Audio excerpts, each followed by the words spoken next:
Bismillahirrahmanirrahim. Assalamualaikum warahmatullahi wabarakatuh. Alhamdulillahirrahmanirrahim. Pada kesempatan hari ini kita bisa bertemu kembali bersama saya Ida Royani dan ditemani oleh kedua rekan saya, ada Bapak Marius Suliarso SPD dan Ibu Suryani SPD, yang akan sama-sama membahas materi tentang Merdeka Belajar. Apa sih Merdeka Belajar itu? Di masa pandemi ini, Kementerian Pendidikan Kebudayaan Kabinet Indonesia Maju, yaitu Bapak Nadiem Anwar Makarim, memutuskan adanya peraturan pedoman pelaksanaan kurikulum pada satuan pendidikan dalam kondisi khusus yang tertuang dalam nomor 719/P 2020 dengan bertujuan meningkatkan kualitas pembelajaran.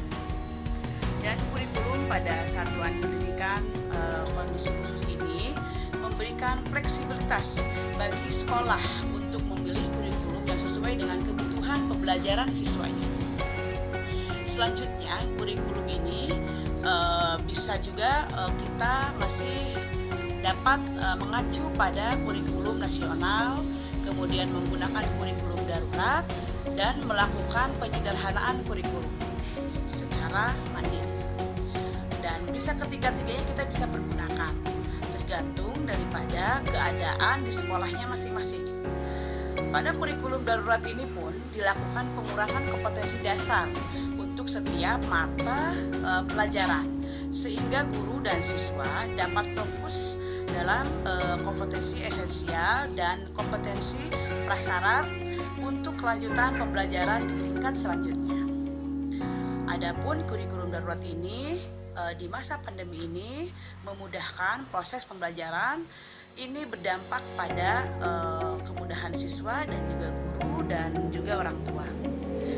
Selanjutnya, dampak untuk guru, tersedianya acuan kurikulum yang sederhana, kemudian berkurangnya beban mengajar.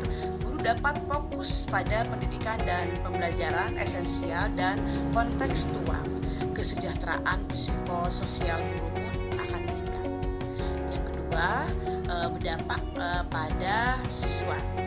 Siswa tidak dibebani tuntutan menuntaskan seluruh capaian kurikulum dan dapat berfokus pada pendidikan dan pelajaran yang esensial dan kontekstual. Kemudian kesejahteraan psikososial siswa pun akan juga meningkat. Selanjutnya, dampaknya juga bagi orang tua. Dampak bagi orang tua mempermudah pendampingan pembelajaran di rumah, kemudian kesejahteraan psikososial orang tuanya pun meningkat.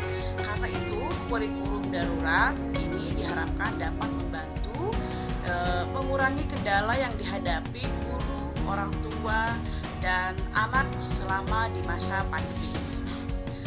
Kemudian prinsipnya, kebijakan pendidikan itu prinsipnya ada dua di masa pandemi COVID-19 ini.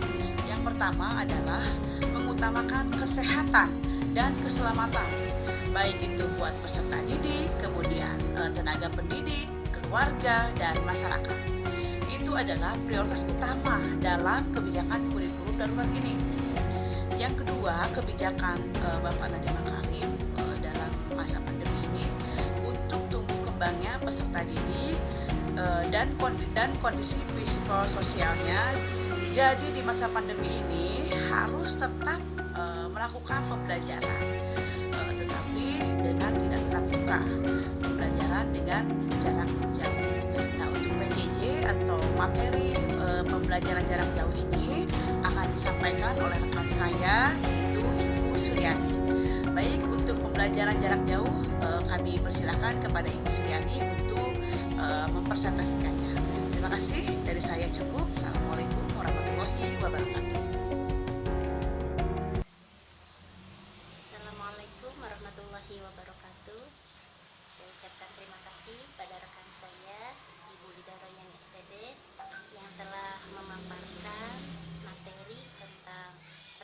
belajar.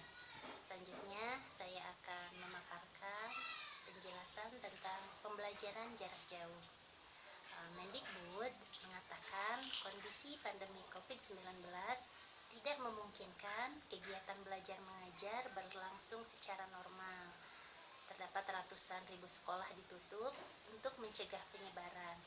Sekitar 68 juta siswa melakukan kegiatan belajar dari rumah dan sekitar 4 juta guru melakukan kegiatan mengajar jarak jauh.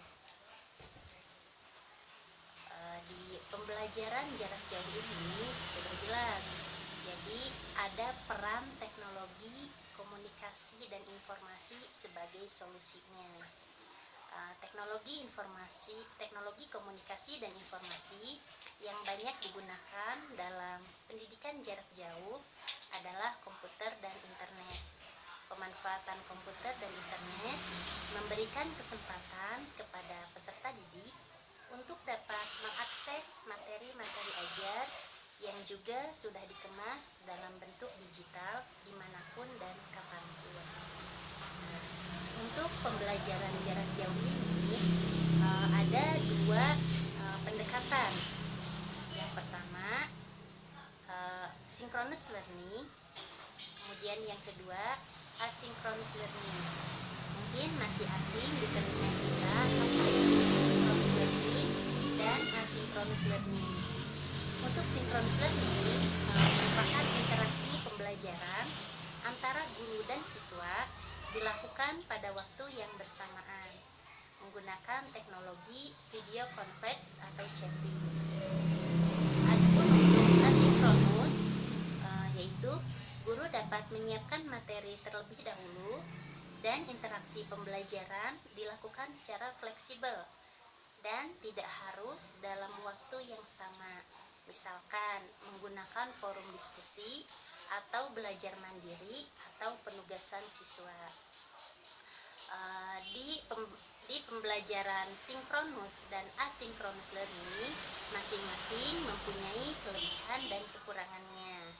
Untuk kelebihan sinkronus learning, yang pertama, interaksi pembelajaran yang segera sehingga dapat meningkatkan kedekatan antara guru dan siswa atau antar siswa serta menghindari perasaan terisolasi. Untuk kelebihan yang kedua yaitu komunikasi langsung yang dapat meminimalisir terjadinya perbedaan pemahaman. Nah, itu kelebihan dari synchronous learning. Untuk kekurangan synchronous learning, yang pertama membutuhkan guru dan siswa yang hadir di waktu yang bersamaan sehingga dapat menyulitkan penjadwalan. Untuk kekurangan yang kedua di synchronous learning ini, guru dan siswa dapat mengalami kendala jika tidak memiliki akses terhadap jaringan internet yang kuat. Nah, itu kelebihan dan kekurangan synchronous learning. Kemudian untuk kelebihan dan kekurangan asynchronous learning, untuk kelebihan asynchronous learning, yang pertama, fleksibilitas waktu bagi guru dan siswa sehingga proses belajar mengajar dapat disesuaikan dengan kecepatan dan kondisi masing-masing. Untuk kelebihan asinkronus yang kedua yaitu waktu yang lebih fleksibel mendorong siswa dan guru untuk berpikir lebih mendalam sebelum mengutarakan pendapat melalui forum diskusi sehingga dapat meningkatkan keterlibatan kognitif penggunanya. Adapun kekurangan asinkronus learning, yang pertama, adanya delay dalam interaksi dapat membuat pengguna merasa kurang dekat dengan guru atau sesama siswa. Untuk kekurangan asinkronus yang kedua yaitu ada kemungkinan terjadi perbedaan pemahaman materi karena kurangnya interaksi langsung. Nah, itu kelebihan dan kekurangan asinkronus learning. Kemudian teknologi memfasilitasi pembelajaran sinkronus dan asinkronus.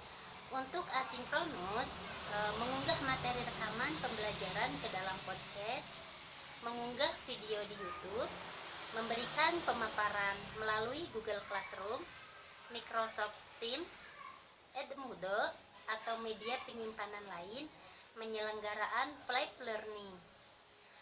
Untuk synchronous learning, chat dalam PowerPoint online, kemudian video conference menggunakan Microsoft Teams atau Skype for Business, Google Meet, Zoom Meeting. Penyelenggaraan video conference dapat mengikuti panduan penyelenggaraan pembelajaran berbasis video conference. Kemudian di pembelajaran sinkronus dan asinkronus learning ini, di pembelajaran jarak jauh mempunyai kendala. Yang pertama, kendala dari guru. Guru kesulitan mengelola pembelajaran jarak jauh dan cenderung fokus pada penuntasan kurikulum. Yang kedua, waktu pembelajaran berkurang sehingga guru tidak mungkin memenuhi beban jam mengajar. Yang ketiga, guru kesulitan komunikasi dengan orang tua sebagai mitra di rumah. Selanjutnya, kendala yang dihadapi orang tua. Yang pertama, tidak semua orang tua mampu mendampingi anak belajar di rumah karena ada tanggung jawab lainnya seperti bekerja, urusan rumah, dan lain sebagainya. Untuk kendala yang dihadapi orang tua yang kedua, yaitu kesulitan orang tua dalam memahami pelajaran dan memotivasi anak saat mendampingi belajar di rumah. Selanjutnya, kendala pembelajaran jarak jauh yang dihadapi oleh siswa atau peserta didik. Yang pertama, siswa kesulitan konsentrasi belajar dari rumah, mengeluhkan beratnya penugasan soal dari guru. Bahkan ada beberapa sekolah yang langsung memberikan soal tanpa memberikan penjelasan materinya. Kemudian untuk kesulitan yang dihadapi siswa yang kedua, yaitu peningkatan rasa stres dan jenuh akibat isolasi berkepanjangan, berpotensi menimbulkan rasa cemas dan depresi bagi anak. Selanjutnya, untuk inisiatif atau solutif dari permasalahan tersebut bisa kita lihat atau kita akses ya. Yang pertama, program guru berbagi. Yang kedua, seri bimtek daring. Yang ketiga, seri webinar. Yang keempat, penyediaan kuota gratis. Yang kelima, relaksasi BOS dan BOP. Dan yang terakhir, ruang guru PAUD dan sahabat keluarga. Selanjutnya, diperlukan kerjasama secara menyeluruh dari semua pihak untuk kesuksesan pembelajaran di masa. Diperlukan kerjasama secara menyeluruh dari semua pihak untuk kesuksesan pembelajaran di masa pandemi COVID-19 ini. Yang pertama, kerjasama dari orang tua, di mana orang tua untuk aktif berpartisipasi dalam kegiatan proses belajar mengajar di rumah. Yang kedua, guru terus meningkatkan kapasitas untuk melakukan pembelajaran interaktif. Kemudian diperlukan kerjasama juga dari pihak sekolah. Sekolah memfasilitasi kegiatan belajar mengajar dengan metode yang paling tepat. Kemudian kerjasama dari pemerintah pusat dan daerah bekerja sama menyusun dan menerapkan kebijakan yang berpihak pada anak. Selanjutnya, layanan kesehatan. Layanan kesehatan memantau dan mengevaluasi risiko di daerah demi mengutamakan kesehatan anak. Selanjutnya, diperlukan kerjasama dari masyarakat sipil, lembaga sosial, dan masyarakat bersama-sama membantu dan mendukung kegiatan anak. Nah, ketika kerjasama antara orang tua, guru, sekolah, pemerintah, layanan kesehatan, dan masyarakat sipil, itu insya Allah akan membentuk pembelajaran yang sukses. Nah, mungkin itu saja yang bisa saya sampaikan, kurangnya mohon maaf. Selanjutnya untuk penjelasan tentang sinkronus dan asinkronus, bagaimana pembelajaran jarak jauh dilaksanakan, akan dipaparkan oleh rekan saya.